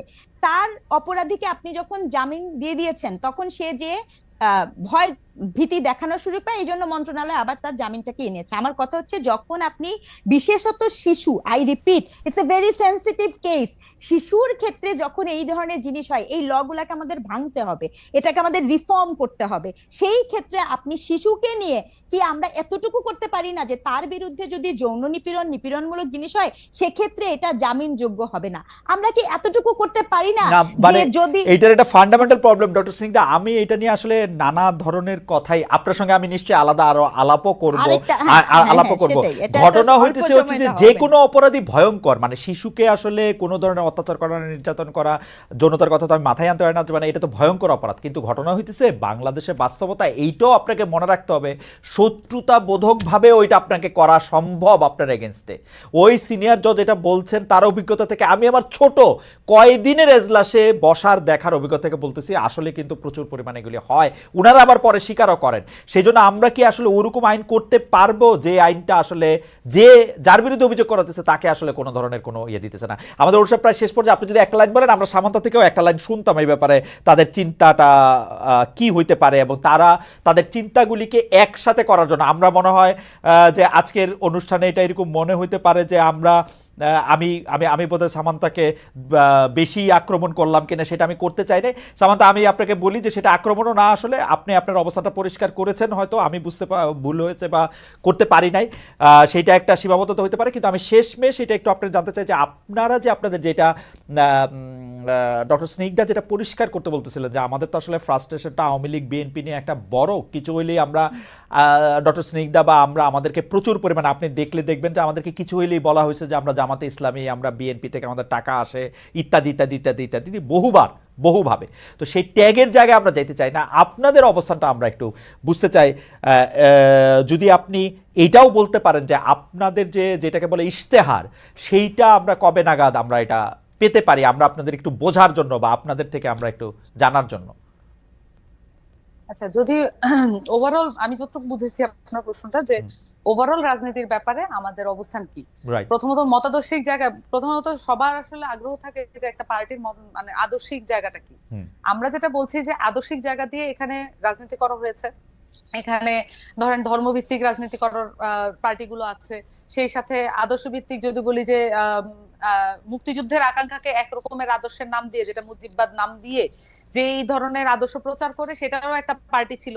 এখন আবার দেখবেন যে বিএনপিরও এক ধরনের আদর্শ ভিত্তিক রাজনীতি আছে, যেমন হচ্ছে জাতীয়তাবাদকে তারা এক ধরনের আদর্শ এবং স্টেট মেকানিজমের পলিসি হিসেবে দেখেন, যেটা আসলে প্রশ্নবিদ্ধ, যে ন্যাশনালিজম আসলে আমাদেরকে কত মাত্রায় উপকার করবে আর নাকি অপকার করবে। তো এই জায়গাগুলো আসলে এখন আমরা এমন একটা জায়গায়, মানে ওয়ার্ল্ড ওয়াইড আমরা পলিটিক্সের এমন একটা জায়গায় দাঁড়িয়েছি যে আদর্শিক রাজনীতি আমাদেরকে এখন আর আমাদের যে রাইটস নিশ্চিত করতে পারে না। তাহলে আমাদের অধিকার এবং আমাদের রাইটস নিশ্চিত করার জন্য আমাদের প্রয়োজন হচ্ছে রাইটস ভিত্তিক পলিটিক্স এবং ম্যানিফেস্টো ভিত্তিক পলিটিক্স এবং সার্ভিস ভিত্তিক পলিটিক্স। তাহলে এই ধরনের বিষয়ে কিন্তু অনেক মানুষ, মতাদর্শ যাই হোক না কেন, অনেক মানুষ এখানে একমত হতে পারবেন।